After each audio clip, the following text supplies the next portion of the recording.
আবু কায়সারের পরে মোহাম্মদ রোমান, শাহানুর আলম। বাংলার নতুন বছরের প্রথম দিনেই কৃষকদের জন্য এলো নতুন সম্ভাবনার বার্তা। আজ দুপুর 12:30টার দিকে টাঙ্গাইলের শহীদ মারুফ স্টেডিয়ামে আয়োজিত এক জমকালো অনুষ্ঠানে প্রধান অতিথি হিসেবে উপস্থিত থেকে কৃষক কার্ড বিতরণ ও প্রি-পাইলটিং কার্যক্রমের উদ্বোধন করেন প্রধানমন্ত্রী তারেক রহমান। এই উদ্যোগের মাধ্যমে কৃষকদের জন্য এক নতুন অধ্যায়ের সূচনা হলো বলে মনে করছেন সংশ্লিষ্টরা। এ সময় 15 জন কৃষককে নিজ হাতে প্রধানমন্ত্রী কৃষক কার্ড বিতরণ করেন এবং গাছের চারা তুলে দেন।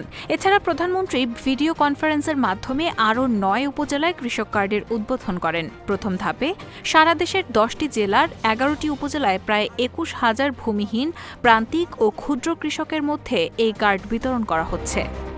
কৃষি কার্ডের মাধ্যমে কৃষক, মৎস্যচাষী ও দুগ্ধ খামারিরা নগদ প্রণোদনা, ন্যায্য মূল্যে কৃষি উপকরণ, সেচ সুবিধা, সহজ শর্তে ঋণ, কৃষি বীমা সহ মোট 10 ধরনের বিশেষ সুবিধা পাবেন। পেশাজীবী হিসেবে কৃষকের স্বীকৃতি প্রদান, আয় বৃদ্ধি এবং ভর্তুকি বিতরণে স্বচ্ছতা নিশ্চিত করাই এই উদ্যোগের মূল লক্ষ্য। আগামী 4 বছরে 1,65,00,000 কৃষকের হাতে এই কার্ড তুলে দেওয়ার লক্ষ্যমাত্রা নির্ধারণ করেছে সরকার। এই কর্মসূচির প্রাক্কলিত ব্যয় ধরা হয়েছে 681 কোটি টাকা।